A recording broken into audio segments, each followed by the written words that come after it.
j'allais dire je vais travailler avec les enfants, et en fait ça m'a fait penser à un truc. Vous avez vu le truc là du mec de télé-réalité qui est dans des bails de trafic d'enfants et tout? Avez-vous vu? C'est très chaud quoi. Et les gars, il y a Booba qui a partagé un truc. Bon, Booba, on aime ou on n'aime pas. Sur Twitter, il s'est découvert une nouvelle passion, à savoir faire le chevalier blanc qui lutte contre les méchants influenceurs. Et dans son beau combat contre les vilains influenceurs, parfois il se perd un peu.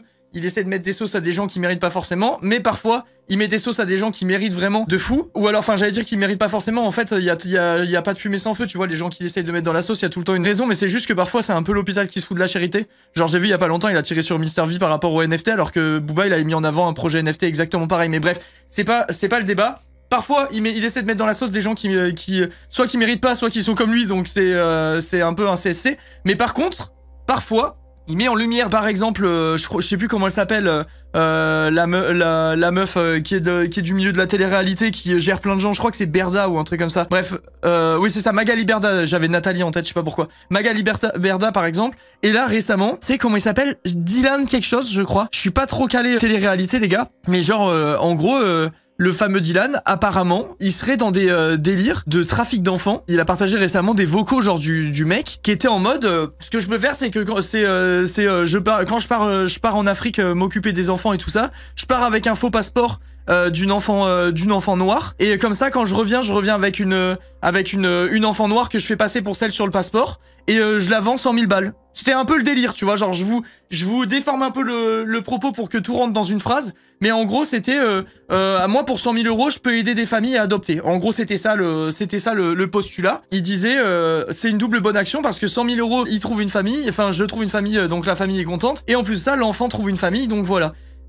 C'est vraiment faire de la merde, être dégueulasse et essayer de se racheter une conscience en étant en mode oh ben l'enfant au moins elle aura la belle vie et tout ça. Enfin bref, c'est vraiment c'est un délire. Je sais pas si c'est enfin si tu peux considérer ça comme du kidnapping à partir du moment où l'enfant est un enfant orphelin. Je sais pas trop comment ça se passe, genre je sais pas comment, enfin d'où ça part son truc. Si c'est un kidnapping en fait dans tous les cas. Parce que moi j'étais en train de me dire c'est du marché du trafic d'enfants, tu vois. Mais est-ce que trafic d'enfants et kidnapping c'est le même truc? Je me rends, enfin c'est même pas que je me rends pas compte, c'est que je sais pas quel terme va bien sur ce truc. Mais en gros c'est une merde, voilà le terme le terme universel c'est peu importe à qui il arrache l'enfant, je prends une enfant noire ou un enfant noir qui ressemble au faux papier que j'aurais fait, et on le donne à une famille qui cherche à adopter pour 100 000 balles. En gros c'était ça le truc. Voilà le truc qui est sorti, mais je vous jure les vocaux, attends. Je vais essayer de retrouver le truc pour vous faire écouter. Vraiment? Je suis en mode, mais attends, mais pardon?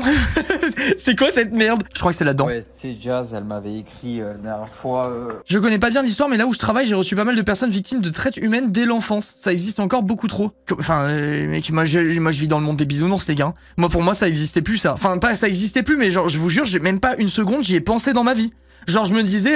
bah les gens qui adoptent, c'est qu'ils font des démarches aux orphelinats et qu'ils arrivent à adopter, tu vois. Genre pas une seconde, je me suis dit que on pouvait encore monnayer le fait d'adopter. Genre vraiment, je vous promets, je vis dans une bulle, je pense. Ils trouveront jamais de solution parce qu'il faut pas de rapport. Je leur donne enfin tu vois, je fais en sorte de leur demander 100 000 euros. J'avais pensé 100 000 euros minimum, hein. C'est vraiment le minimum. Et je leur dis ouais, venez à Madagascar, et ils me donnent 100K et moi je fais tout pour eux pour qu'ils puissent adopter et du coup sauver un enfant. C'est vraiment choquant, genre c'est quoi ces propos? Vraiment, franchement les gars, je trouve ça incroyable. Enfin là pour le coup c'est surréaliste. Les influenceurs de télé-réalité, ils ont quand même un don incroyable pour avoir des idées de merde, hein. Genre c'est incroyable à quel point c'est toujours eux qui baignent dans la merde, hein. Je sais pas comment ils se débrouillent, genre j'ai aucune idée de la raison, du pourquoi, du comment. C'est mieux que rien. Mais c'est incroyable, genre. C'est incroyable. Parfois, les parents adoptants sont tellement désespérés qu'ils ne savent même pas eux-mêmes qu'ils font appel à des gens qui font du trafic d'enfants.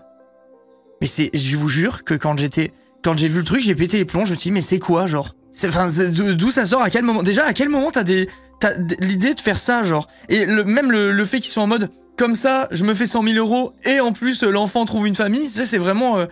essayer de se convaincre que tu fais une bonne action, tu vois, alors sous couvert d'un truc atroce. C'est vraiment en mode, il s'achète une conscience en se disant ah ben l'enfant il va être heureux, il va avoir une famille enfin, tu vois, genre je sais pas. À quel moment tu te mets à vendre ton intégrité, quoi. Je sais même pas si c'est vraiment le mot, mais là tu vends ta conscience, c'est vraiment le cliché de vendre son âme au diable, hein, franchement. Après quand tu payes 100 000 € ton enfant, tu dois te douter que tout n'est pas blanc. Ah, mais c'est clair, hein, franchement, quand on est à sortir un billet, quand on est à sortir un chèque à 6 chiffres pour adopter, tu te doutes qu'il y a une autre histoire derrière. Mais franchement les gars, je vous jure, je suis tombé sur ça du coup sur Twitter tout à l'heure et j'étais vraiment, enfin hier plutôt, c'est hier je crois que j'ai vu les trucs.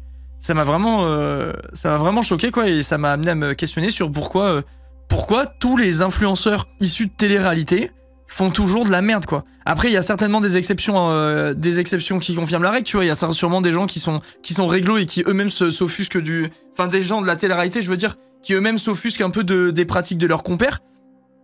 Mais je sais pas pourquoi on a l'impression que c'est tout le temps les mêmes personnes quoi. Perso, j'ai désinstallé Twitter, c'est trop bizarre maintenant. Moi je trouve que Twitter ça prend une tournure à tort ou à raison, hein.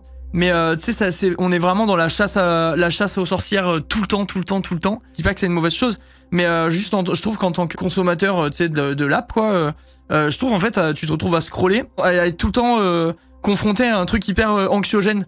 Genre moi Twitter perso maintenant je le perçois vraiment comme un truc très négatif, beaucoup plus qu'avant, tu vois. Moi je faisais partie des rares youtubeurs streamers qui kiffaient la plateforme, qui étaient pas trop genre moi je prenais du plaisir sur le réseau, je tweetais des conneries, j'avais la chance de pas avoir une commu trop toxique contrairement à certains qui se passent leur vie à se faire clasher sur Twitter. Moi je suis passé pas mal entre les mecs du filet et tout, globalement les gens sont assez cool et bienveillants avec moi, donc j'avais rien contre le réseau, j'aimais bien, mais je trouve que depuis quelques temps c'est devenu vraiment dur quoi, vraiment dur. Il y a énormément de négatifs. T'ouvres ton appli, t'es confronté que à des trucs, des infos genre en mode comme là récemment dans les Vosges, la petite fille qui a été kidnappée puis retrouvée morte dans un appartement. Il y a que des trucs où vraiment tu ouvres ton téléphone, tu scrolles 5 minutes et t'as juste envie de fermer ton téléphone et d'aller te mettre les yeux sous l'acide quoi. C'est un truc de fou je trouve. Le climat Twitter il est horrible. Après c'est vraiment un peu sur tout, que ce soit internet ou télévision finalement. Oui c'est sûr, c'est juste un énième média qui partage des trucs négatifs tu vois. Mais je sais pas, je trouve que sans faire le boomer ou quoi, je trouve que vraiment pour le coup ce réseau là était vraiment mieux avant quoi. Genre Twitter, on est loin de l'époque où je faisais que me marrer en ouvrant l'appli là. Boomer c'est la triste réalité. Ouais bah moi je le perçois vraiment comme ça en ce moment. Je sais pas, je m'y plais pas. Je m'y plais plus sur Twitter. C'est vraiment le réseau social, s'il disparaissait, je serais pas triste. Par contre, je pense que c'est le réseau social le plus irremplaçable de ceux qu'on utilise au quotidien. Il y a aucun réseau social qui te permet une proximité pareille avec ta commu et tout, je trouve. Enfin, à part genre Twitch où t'es en direct, mais moi je vous parle d'un truc, d'un réseau social vraiment à proprement parler, tu vois. Style Insta, Twitter, etc. Je trouve que Twitter, on fait pas, y a pas mieux. Genre là, demain, Twitter a disparu. Twitter disparaît, je sais pas ce que je fais. Pourquoi t'as réinstallé du coup? Bah parce que je devais désinstaller Twitter pendant une semaine, je l'ai fait. Mais de toute façon, j'utilise beaucoup la messagerie Twitter moi, donc il me faut Twitter sur mon téléphone quoi. S'il y avait plus de réseau, je pense que certaines choses iraient mieux. Ouais, moi honnêtement, franchement, si Twitter disparaît demain, je pense pas que ce soit une mauvaise chose pour Internet, hein. Au contraire, hein, il y a beaucoup de gens qui se font harceler sur Twitter, qui se font emmerder sur Twitter et tout. Eux, forcément, ils seraient plus exposés à longueur de journée à des gens qui leur chient à la gueule et tout. Niveau moral, forcément, c'est plus plaisant, tu vois. C'est pas le réseau, le problème, c'est les gens. Je suis pas vraiment d'accord. Je pense que le réseau est un problème. Il y a qu'à voir d'autres réseaux comme Instagram et tout. Tu peux scroller pendant 5 heures sur Insta.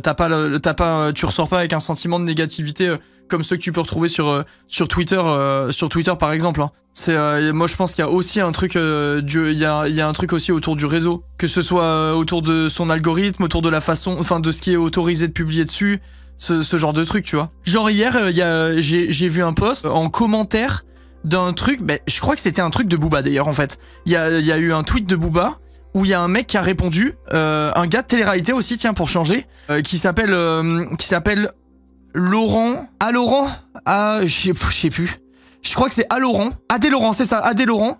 Genre en mode, il commente un truc, il y a une meuf qui répond, pourquoi je suis allé voir son Twitter. Donc moi je suis curieux, tu vois, je me dis, pourquoi elle dit ça? J'ai cliqué, ça a été un site porno les gars. Y a pas de truc qui te dit, est-ce que vous avez bien 18 ans avant de cliquer sur le truc quoi? T'as cliqué? Ouais, j'ai été curieux.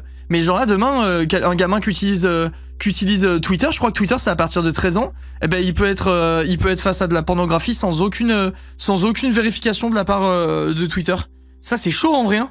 Enfin moi franchement je trouve que c'est vraiment abusé. Demain t'as ton gamin qui a inscrit à 14-15 ans sur Twitter, il est dans son bon droit parce que c'est à partir de 13 ans si je dis pas de conneries, et il peut arriver en cliquant sur n'importe quel profil sur du contenu pornographique sans aucune prévention sans rien, tu vois. Genre en mode tu cliques et hop, d'un coup t'es sur un site de cul limite et t'as rien et tu peux rien y faire. Moi je trouve que c'est vraiment abusé, hein, honnêtement. Franchement, enfin je trouve ça vraiment abusé. À chaque fois les talks dérivent sur Twitter. Mais Twitter ça prend trop de place. Ça prend trop de place. Flouté j'espère. Non, il y a pas de flouté les gars. Tu cliques, j'ai cliqué sur le truc. Il y a pas d'histoire de flouté ou je sais pas quoi. Hein. c'est vraiment, il y a tout quoi. Il y a tout. Contenus comme ça sont trop facilement accessibles. Ben encore. Si on parle d'un truc internet, tu vois, tes parents, tu peux vérifier les trucs, tu mets les autorisations sur les sites, tu peux faire des trucs, et puis t'as quand même ce machin sur les sites porno par exemple où il y a marqué, ben voilà, vous avez cliqué sur le lien, est-ce que vous avez plus de 18 ans, oui ou non et tout. Bon, même si t'as 14 ans, tu cliques sur oui, on n'est pas dupe, mais il y a un truc mis en place pour qui est censé faire barrière entre toi et le contenu, tu vois, genre il y a quand même pas rien. S'il faut commencer à régler le réseau, les créateurs de contenu pourront être censurés selon la sensibilité du blocage. Qu'est-ce que tu veux dire, bébé Jacques? J'ai pas compris. Mais franchement, selon le contenu que tu fais, moi je trouve pas que ce soit une mauvaise chose. Hein. Ils te disent que tu vas sur un site porno, là il y avait rien du tout. Ouais, voilà, c'est ça. En fait, là, y a rien qui te prévient, quoi. C'est vraiment un clic sur un truc. Moi, je peux vous dire, le jour où je suis papa, les gars, je vais être un tyran avec mes gosses. Hein. Genre, je vous promets, ils auront pas accès à Internet. Je sais pas comment. En fait, je sais même pas en tant que parent comment tu fais pour modérer. Un truc comme ça, honnêtement. Ça va trop loin et je trouve que c'est ingérable, tu vois. Tu peux même pas interdire. Ton gamin, il arrive, il a 15 ans, il y a tous ses potes, il y a tous ses copains qui ont leur truc, qui ont leur téléphone, contrôle parental. Mais même avec le contrôle parental, je suis sûr que tu peux rien limiter du tout, tu vois. Tu peux rien limiter du tout. Genre, t'as beau ton enfant, même si à 15 piges, tu lui dis, bah, t'as pas de téléphone et pas de PC, t'inquiète pas que quand il va avec ses potes à l'école ou quoi, il aura accès à tout ce qu'il veut, tu vois. Que ce soit avec les PC du CDI, n'importe quoi, avec les téléphones de ses copains, de ses trucs, je pense vraiment que c'est hyper dur à contrôler. Faut les éduquer dessus, je pense, mais l'interdire... Oh non, c'est sûr, interdire, ça sert à rien, faut juste éduquer et faire comprendre pourquoi c'est de la merde, tu vois. De toute façon, moi, je suis pas trop partisan du ça t'as pas le droit et point barre. Genre, demain, si je devais dire à mon enfant, bah non, tu fais pas ça, j'ai expliqué pourquoi il fait pas ça, et je lui dirais bah, que après... Je pourrais jamais être derrière lui pour tout contrôler, donc libre à lui, mais en tout cas il est prévenu, tu vois, et faire en sorte d'avoir assez bien fait ton travail de prévention pour qu'il ait pas la curiosité de se dire je vais aller voir. Mais je pense vraiment que c'est ingérable, genre vraiment ingérable, c'est trop dur les gars, c'est trop dur. Comme moi à l'époque où j'étais étudiant et tout le merdier, les gars, moi sur les PC des écoles, il y avait aucune vérif, hein. Genre aucune vérif, aucun blocage, rien du tout, tu vois. T'étais en train de faire tes trucs, tu sais, où tu soudais ta petite diode.